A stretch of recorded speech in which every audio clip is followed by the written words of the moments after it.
Hello again. All right, so in this lecture, I'm going to talk about demonstrating feasibility and addresses of acceptability in a proposal argument. Let's jump in. So remember, demonstrating feasibility means showing your audience that your solution is possible and practical to implement. So here are some questions for determining or demonstrating feasibility. Is the solution possible? So this is the most basic component of feasibility, right?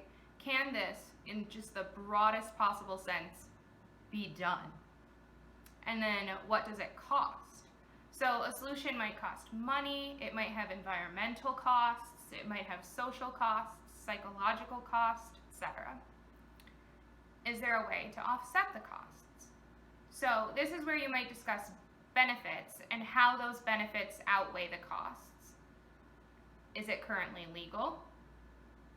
Is it a timely solution? Meaning, is this the right time to enact your solution, and is your solution appropriate to the current moment? Is there personnel to enact the solution? So who exactly is going to or could implement this solution? Will there be public outcry about this solution? So what is or will likely be the public opinion on this solution? Can you anticipate and address potential arguments? What's the first step in enacting this solution? This is a really nice question to answer in your conclusion. All right, we're going to use the article From Manspreading to Mansplaining, 6 Ways Men Dominate the Spaces Around Them as an example to walk through the questions for demonstrating feasibility. The article is on pages 444 to 447 in your new Harbrace guide. So this is an essay by Jamie Utt that was originally published in the online magazine Everyday Feminism on September 1st, 2015. If you haven't already, maybe pause this video and take a few minutes to read over the article. If you're familiar with it, it'll be easier to follow as I walk through the example, so you'll get more out of it. I imagine some of you aren't necessarily buying what this article is selling. If that's the case, that's fine. You don't have to be convinced by it. Just take it on the surface, structural level as an example to walk through demonstrating feasibility. So to start off, let's just quickly answer the questions for defining the problem as they appear in the article. So what is the stated problem? He starts off talking about manspreading, but the overarching problem he's seeking to solve is the general male dominance of a myriad of spaces. This article provides a good example of scope and scale in a proposal argument, right? He's not going to solve systemic sexism and toxic masculinity in one article, but he can provide small solutions to the smaller problems that stem from the entrenched systemic one. So, who does the problem affect? What are the immediate consequences of the problem, and for whom?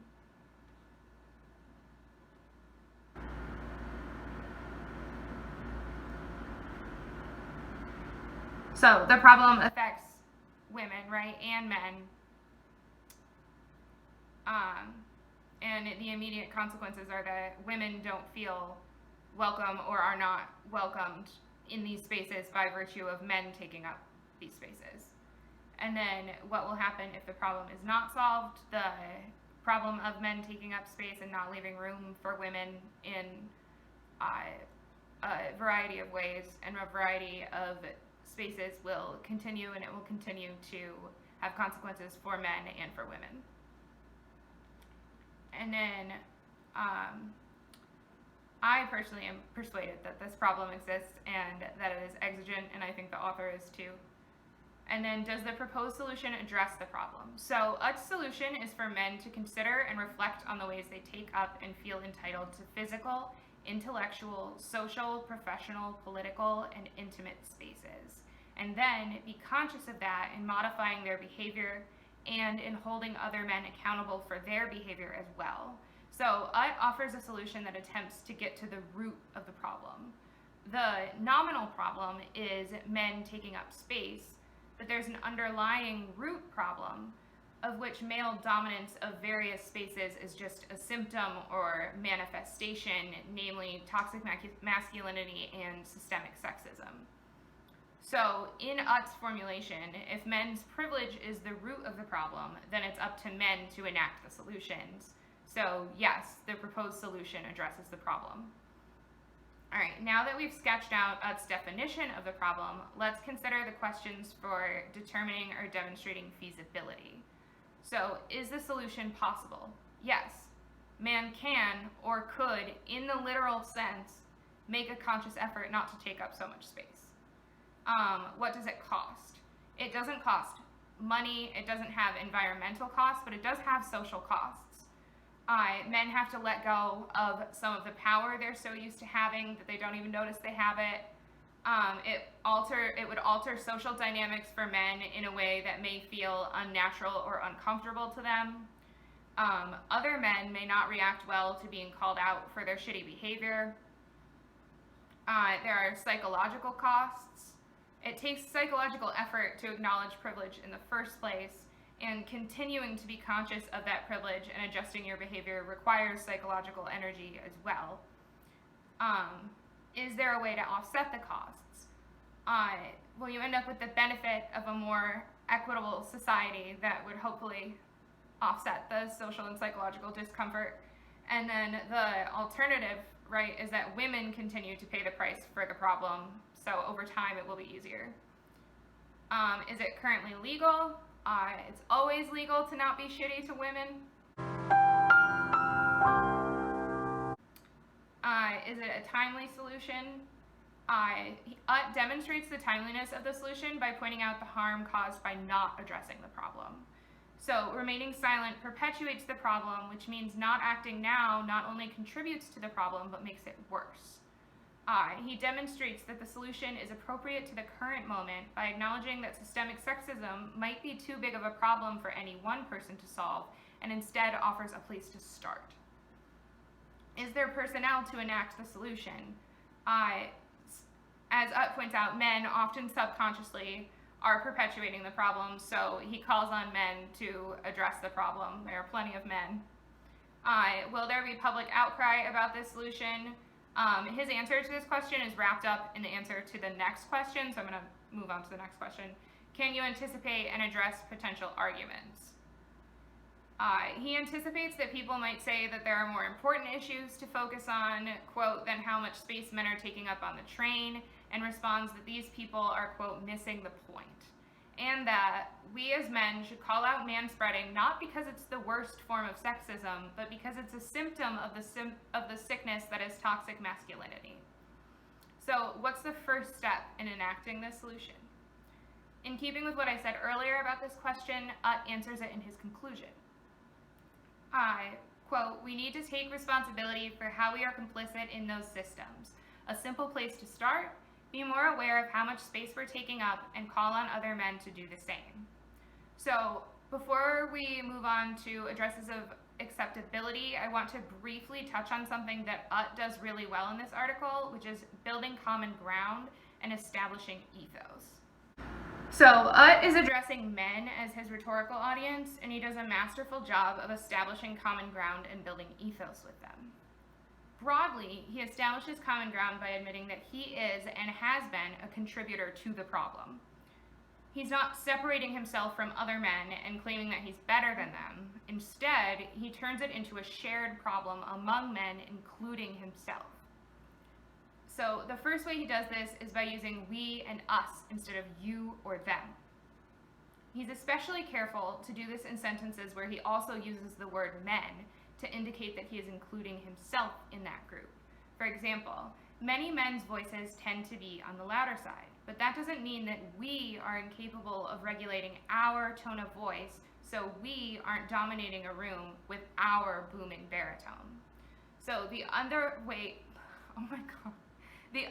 he does this, and this is also how he establishes ethos, is by using personal examples of his own behavior to illustrate the concept of male entitlement to spaces. So he starts the essay off with an example of his own manspreading.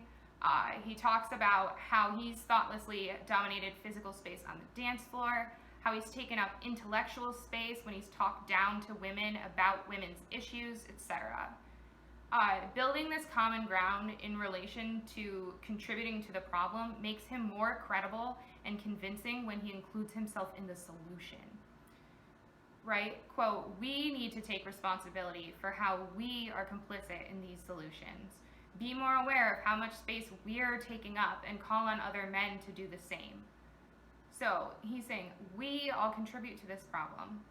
So it is our responsibility to solve it. So because he's willing to identify himself with his audience as part of the problem, the audience is more willing and more receptive to identifying with him and enacting the solution he proposes, because they don't feel attacked. They feel like understood, but maybe given advice. All right, addresses of acceptability. So remember, the fourth basic component of a proposal argument is a direct address of acceptability to the audience.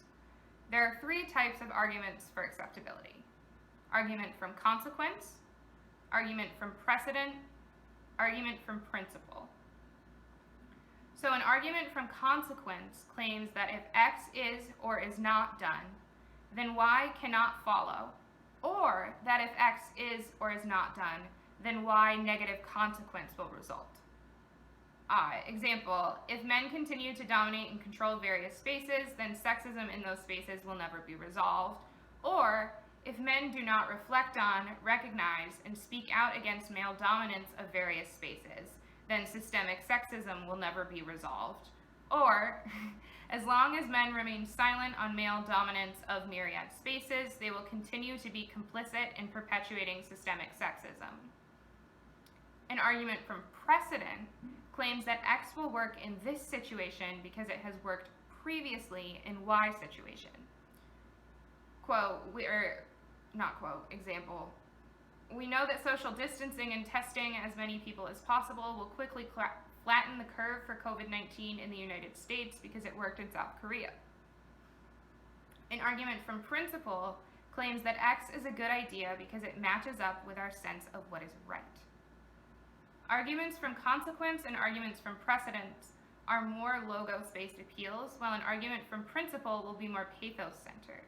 So this is the sort of appeal that Utt makes at the conclusion of his article. Quote, because in the end, male entitlement isn't just about the behaviors of individual men, it's about systemic gender violence and control that shows up through the daily entitlement of men, and we need to take responsibility for how we are complicit in those systems, close quote. So this is an emotional and moral appeal to the audience, and thus an argument from principle. Utt's proposed solution is acceptable because it aligns with a sense of moral responsibility that he's invoking in his audience. And he's saying, right, we need to take this action because it would be more morally or ethically wrong not to do so. All right, that's it for this lecture. Look out for another one. Again, the outline will be posted on Canvas along with the video. Have a good day. Bye.